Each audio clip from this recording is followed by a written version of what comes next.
আমি আন্তর্জাতিক অপরাধ আদালতে আমার নিজের মামলাটি রেকর্ড করালাম। আমার এখানে প্রাথমিকভাবে 7 জনকে আসামি করেছি। শেখ হাসিনা সহ স্বরাষ্ট্রমন্ত্রী তৎকালীন সহ আরও যারা র্যাবের এবং পুলিশের যারা জড়িত ছিল তাদের সবাইকে এখানে আসামি করা হয়েছে। তবে আরও অন্য অনেক আসামি ইনভেস্টিগেশন পর্যায়ে বেরোবে, যেগুলো আমার পক্ষে এখনো আইডেন্টিফাইড করা সম্ভব হয়নি।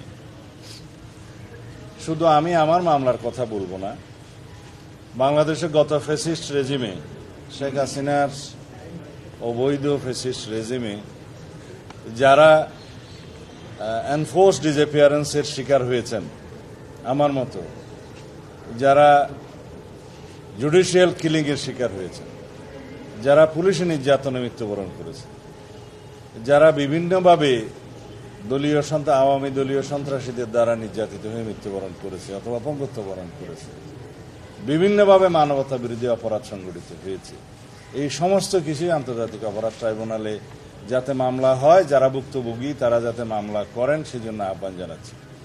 আর আন্তর্জাতিক অপরাধ ট্রাইব্যুনালের কার্যক্রম যাতে সুচারুরূপে সম্পন্ন হয় সেজন্য সরকারকে আহ্বান করব যাতে লজিস্টিক সাপোর্ট, ইনভেস্টিগেশন টিম বাড়ানো, প্রসিকিউশন টিম বাড়ানো সহ যত রকমের সহায়তা প্রয়োজন সরকার যেন করে।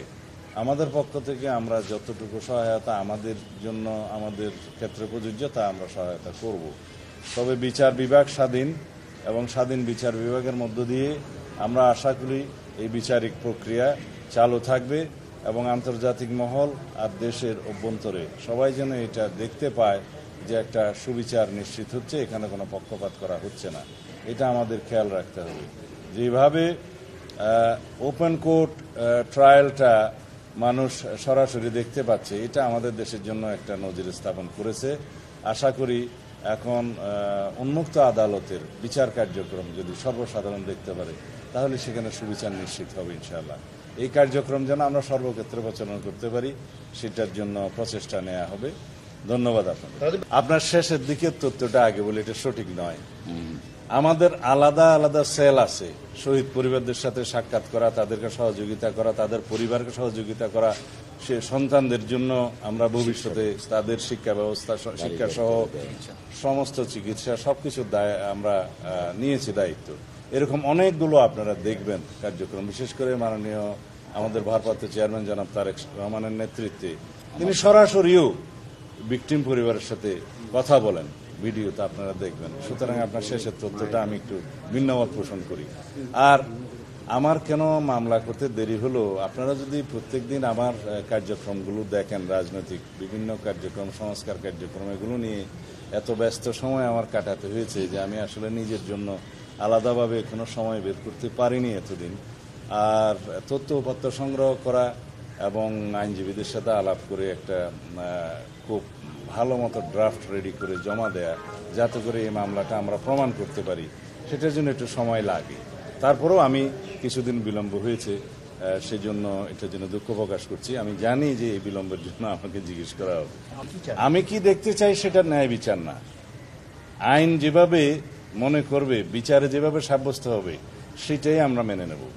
আমি তো চাইব সর্বোচ্চ সাজা হোক, কিন্তু আইন আদালত সেটা সিদ্ধান্ত নেবে যে কোন সাজা তাদেরকে প্রমাণ করা হবে, দেয়া হবে এবং কিভাবে আমরা প্রমাণ করতে পারলাম সেটার উপর নির্ভর করবে।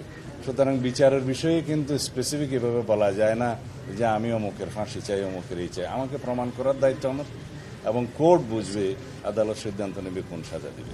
আমার প্ল্যান্টের মধ্যে যতটুকু আছে যে শেখ হাসিনা এবং তৎকালীন স্বরাষ্ট্রমন্ত্রী আসাদুজ্জামান কামাল, বেনজির আহমেদ, একেএম শহীদুল হক, মেজর জেনারেল জিয়াউল হাসান, আসাদুজ্জামান মিয়া, মনিরুল ইসলাম, এই পর্যন্ত আমরা নাম মেনশন করেছি এবং আননোন অনেক কথা।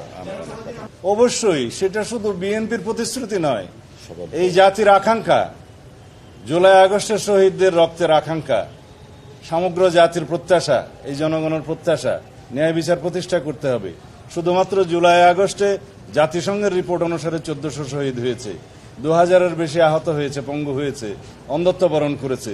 বিগত 15-16 বছরে 7188 জন আমার হাতে তালিকা আছে যারা বিভিন্ন রকমের পারসিকিউশনের মাধ্যমে হয় মৃত্যুবরণ করেছে, হত্যা করা হয়েছে। এনফোর্স ডিসঅ্যাপিয়ারেন্সের কথা তো বললাম, 709। জুডিশিয়াল, এক্সট্রা জুডিশিয়াল কিলিং হয়েছে প্রায় 2700-র মতো। পুলিশ কাস্টডিতে মারা গেছে অসংখ্য। এইভাবে যারা নির্যাতিত হয়েছে, যারা নির্বাসিত হয়েছে, যারা কারাবাসে গিয়েছে, যারা অন্ধত্ব বরণ করেছে, চিরতর অপঙ্গত্ব বরণ করেছে, শিকার হয়েছে হত্যাকাণ্ডের, এগুলো সবগুলোর বিচার করা হবে ইনশাআল্লাহ। তবে এতগুলো বিচার করার জন্য আমাদের হয়তো ভবিষ্যতে আরো ট্রাইব্যুনাল বাড়াতে হবে, প্রসিকিউশন টিম বাড়াতে হবে, ইনভেস্টিগেশন টিম বাড়াতে হবে। এগুলো আমাদের প্রতিশ্রুতি, জাতির কাছে সমগ্র জাতির প্রত্যাশা, আমাদের প্রতিশ্রুতি তো বটেই। এগুলো কন্টিনিউ করতে হবে। সমস্ত রেকর্ড সবকিছু আমাদের কাছে আছে, কিন্তু বিচার যারা প্রার্থী তাদেরকে দয়া করে এসে মামলা দায়ের করতে হবে, এইটুকু তাদের কাজ। আপনারা আন্তর্জাতিক অপরাধ অনেক দেখেছেন, দ্বিতীয় বিশ্বযুদ্ধের পরে অনেক অপরাধের কথা আপনারা শুনেছেন, নুরেমবার্গ ট্রাইব্যুনালের কথা শুনেছেন। এগুলো একদিনে সমাপ্ত হয়নি, ইট টেক্স টাইম। এবং এরপর হয়তো আপিল হবে, যা কিছু হবে, কিন্তু ন্যায় বিচার প্রতিষ্ঠা করা হবে। বাংলাদেশে যাতে ভবিষ্যতে এরকমের কোনো আর কেউ কোনো ফেসিস্টের কোনো জন্ম না হয়, কোনো ফেসিবাদের জন্ম না হয়, সেই ধরনের রাষ্ট্র ব্যবস্থা যেমন আমরা কায়েম করতে চাই, এই বিচারও সুবিচার নিশ্চিত করেও আমাদেরকে সেটার দৃষ্টান্ত স্থাপন করতে হবে যে বাংলাদেশের ভবিষ্যৎ আমরা কিরকম চাই।